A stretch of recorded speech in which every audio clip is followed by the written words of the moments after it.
Thank you, Madam Chair. So first, I need to say, and I hope the people in this room can appreciate, I am incredibly proud of and grateful for the work of our UH team that mitigated what would have been the devastating effects of the Senate budget.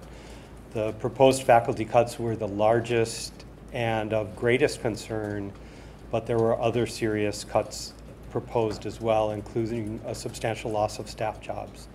The impact on UH, our students, and the people of Hawaii would have been severe had those provisions of the Senate budget been adopted by the conference committee, then passed by both legislative chambers, and then enacted with the signature of the governor.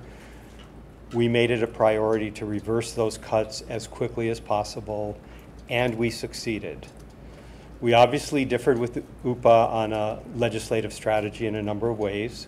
We did engage fully and directly with the legislature at multiple levels to reverse those cuts before they made it into the conference budget. I think everyone in this room knows the adage about making legislation and making sausage. This was not pretty, but we did what was necessary, and at that final budget conference committee hearing, where it was announced that the cuts were reversed in what was, I believe, an unprecedented gesture, the Ways and Means Committee of the Senate actually presented a lei for Vice President Young. Thank you, Calbert. And they thanked him for his leadership and work in bringing us through a complicated and highly political situation. None of us wanted to be there. None of us savored what happened, but we were committed to get through it. I also want to thank a number of other members of the UH team who were absolutely essential in getting us through this. That includes Vice President Sirmos, Vice Chancellor Bruno, Associate Vice Chancellor McCreary, Vice President Straney, and almost every single Manoa dean and their staff who provided detailed follow-up information so we could correct the misconceptions that underlay that Senate budget. And we did so under extreme time constraints. We also differed with UPA on communication strategy. UPA believed it was necessary and appropriate to notify the occupants of those 121 positions if they were filled. We did not. And from our perspective, causing this level of personal stress and alarm to the specific hardworking and valued faculty was unwarranted for two reasons. First, our plan was to reverse the cuts. We did not want to appear overconfident, but we felt, based on the guidance we got, that we would be able to do so, and we did. Second, the collective bargaining agreement for faculty provides specific provisions for retrenchment that would have had to be followed if 121 positions in funding had been eliminated. So it wasn't necessarily the occupants of those positions who would have been impacted with the loss of their jobs. Nevertheless, the fact that the Senate even passed such a budget is alarming. It means we have a lot of work ahead of us to help the legislature and others understand what their university does each and every day for the people of Hawaii, what our faculty across the system do to make that possible, and how they do it, which is not like other state workers that the legislature oversees. We also need to remind the community about what the Hawaii Constitution says about governance and internal management of UH, and how that language arose from the needs of the state for economic revitalization that they looked to the university for in the 1990s and still do today. We did not shy away from talking about any of that through the process, both in public and in private, but that was not the centerpiece of our work to quickly reverse those cuts. And we are also cognizant of the fact from a governance or so-called autonomy perspective that if the cut were simply 121 faculty positions and 13 million without reference to specific position numbers, we would have had to deal with that as well, as we have in the past with other legislative budget cuts. And our goal was to reverse those. We do have some lessons learned from the experience, and I fully acknowledge we should have communicated earlier. I had a conversation with the Manoa deans yesterday. I apologize. I own those mistakes, and I apologize again to all of those who wanted to hear sooner that we were working to reverse those cuts from the day that they were announced. But given the circumstances, I do not regret engaging directly and fully with the legislature to reverse the cuts, and I am proud to stand with our team that worked so hard to make that so. Our work this session is not over. As of when I checked this morning, the final worksheets on the conference operating budget are still not released. We have a number of key priorities pending, including our highest priority new request for the operating budget, the extension of our successful Hawaiʻi Promise program to help students with financial need at our four-year universities. We also have desperate need for adequate CIP funding to reverse the decline in the condition of our buildings, particularly at Manoa, and provide the facilities our students and faculty need and deserve to support 21st century teaching, learning, and research. And I agree with the chair, we must also look ahead. I am really heartened also by the testimony provided this morning by the Manoa Faculty Senate Executive Committee, with whom I met on Monday afternoon, urging that this incident be a catalyst for unity within the university and suggesting a positive and collaborative path forward. Their 10 points provide a thoughtful beginning for the agenda before us. I was also extremely heartened by editorial support from our major newspaper, commentary in support of the university from one of our most knowledgeable and credible TV journalists, and a strong letter of support for the university from the Hawaiʻi Business Roundtable that was delivered to every legislator while the sausage making was still underway. This is a strong foundation for action.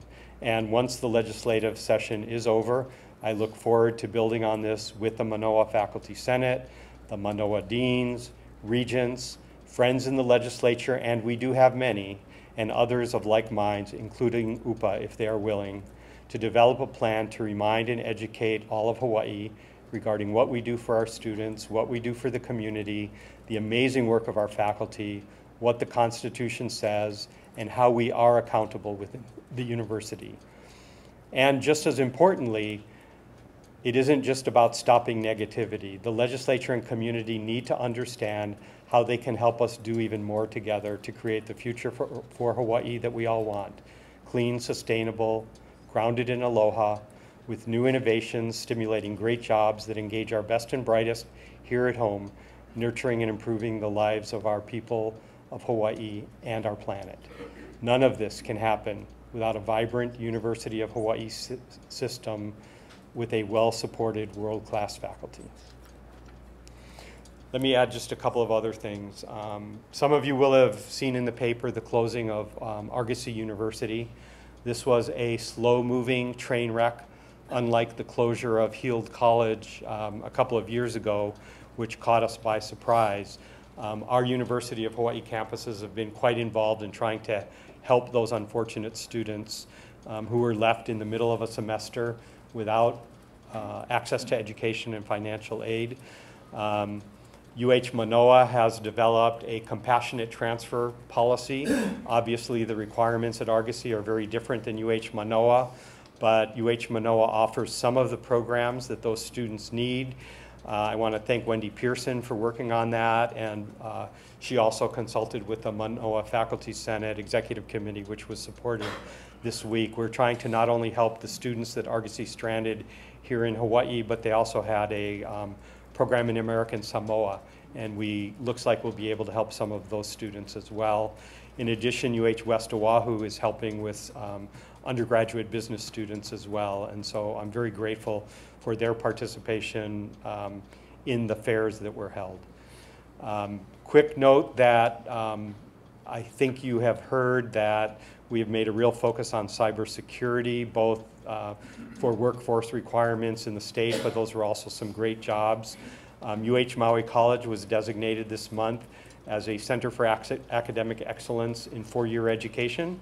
That's a new designation for them. They join Honolulu Community College, Leeward Community College, UH Mānoa, and UH West Oahu as centers of academic excellence. And in fact, UH Mānoa got its redesignation as a Center of Excellence in Research till 2024. We are often critiqued for never closing programs, and one of the reasons is we come to you for new program approvals, but you have delegated to me the ability to close programs.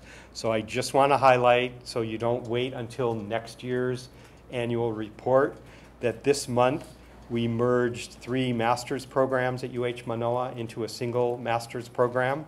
That's moving the master's in Korean, in Japanese and Chinese into a single master's in East Asian languages and literature, and the same for the PhD program. So that's a net of 6 programs down to 2 at the suggestion of the faculty within the program. What I'd like to do is show you a quick video, then we have some guests to honor, and then turn it over to our Chancellor's report.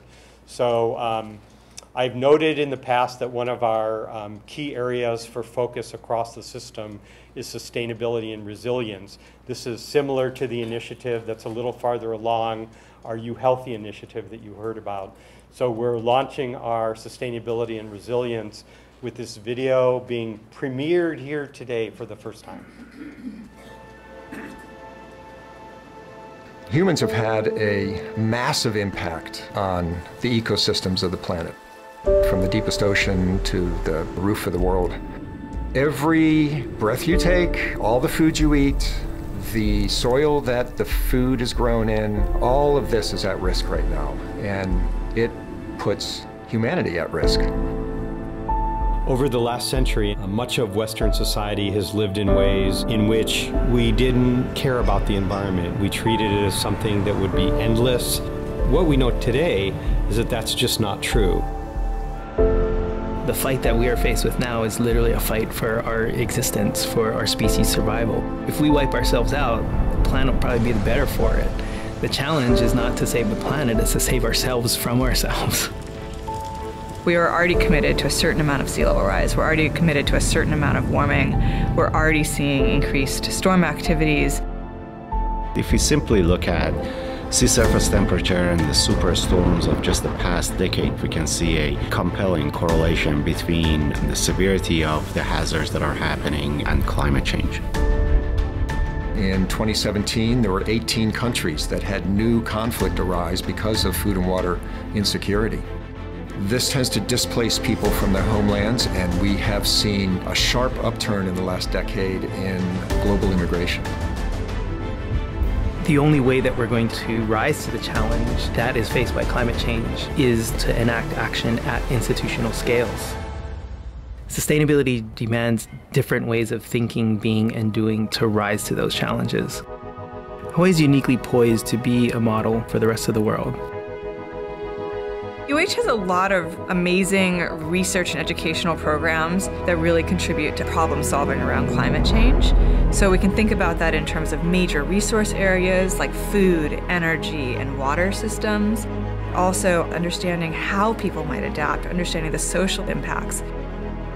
We have generations of ancestral knowledge that link people to this place, to Hawaii.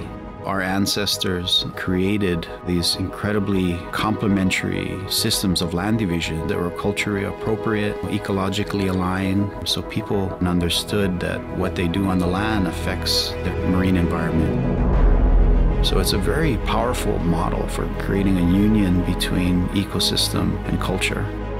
What's especially urgent for us here in Hawaii is to realize that we have no other place to get water from except for our own local resources.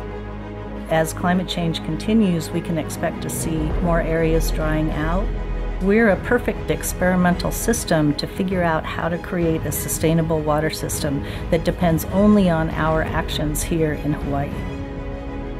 We now understand that the soil ecosystems of the world are perhaps the largest possible reservoir to sink carbon dioxide in the form of soil organic matter.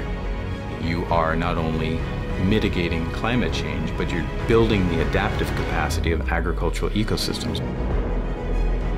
What many people fail to realize is if you looked at a market and you went to the produce section, what is there because it's pollinated by bees. Here at UH Hilo, we teach our students good apiculture practices because this is what is going to be needed in order to sustain bee populations worldwide. The School of Ocean and Earth Sciences and Technology is a research powerhouse. SOST sees climate change as a major challenge for Hawaii. We have pivoted our research to improve resiliency of our communities in recognition of the real impacts of sea level rise. Energy is another risk that needs to be managed. Finding the pathway to a green economy, that's what's really going to drive the market. And once that cost picture changes, nothing's going to stop it. One of the value propositions of renewables is that you're using resources typically that don't have a fuel expense. Our oceans are a big portion of the Earth's surface, and much of the population of the world lives within 50 or 100 miles of a coastline. So wave energy is one of many forms of renewable energy that we need to explore. We really want to emphasize through our curriculum that there are things that we can do, and how do we empower students with the skills they need to make a difference, not 10 years from now, but the things that they need to be doing right now. How many more wake-up calls do we need? The wake-up calls are occurring with increasing frequency. This is our time now to rise to that challenge and do the things that we need to do to be able to help our communities solve and respond to these issues.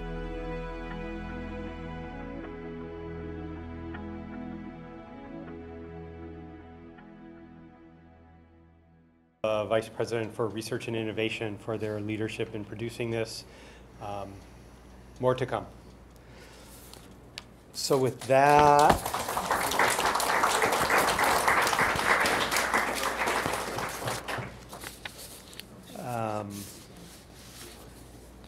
I'd like to recognize this year's UH nominees for the Employees of the Year.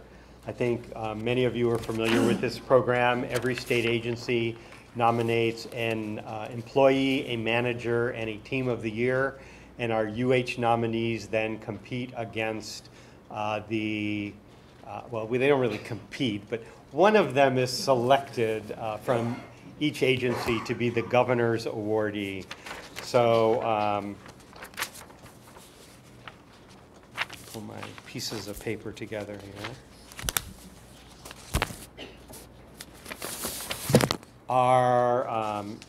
Our nominee for Employee of the Year is Marcus Hayden from College of Tropical Ag and Human Resources.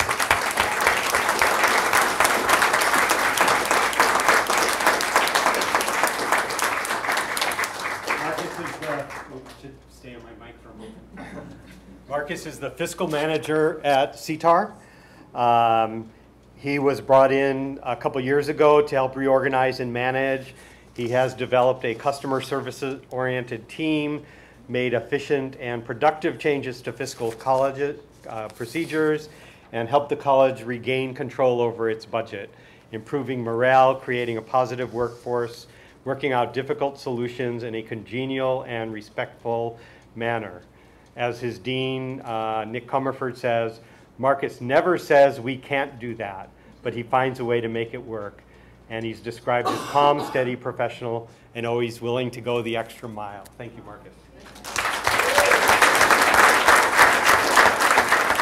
The nominee for Manager of the Year is somebody I met over 40 years ago when he was a young speech professor, or probably assistant professor at the time, Ron Cambra, who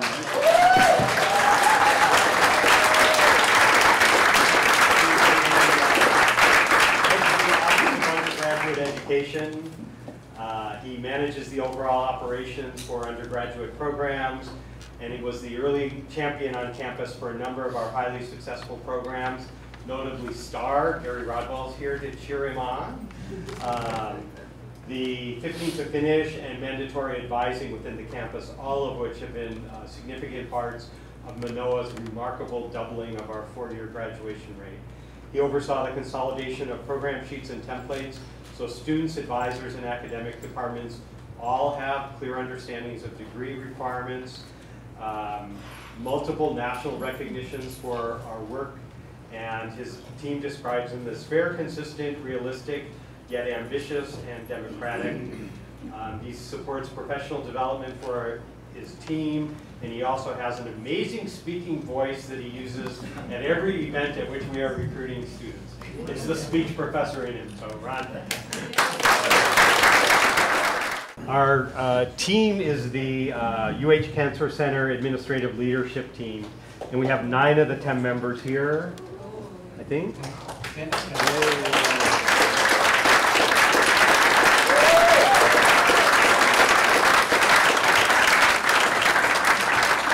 that's Namrata Gorong in HR, Nana Okawa in Communications, Francis Blanco in Facilities, Kathy Zhang in Research, Michelle Cow in Fiscal, Kate Bryant Greenwood, who signed up to testify for Nick in clinical trials, Wendy Richards in IT, Cornelia Zotter in Grant, and Todd Cullison in Development.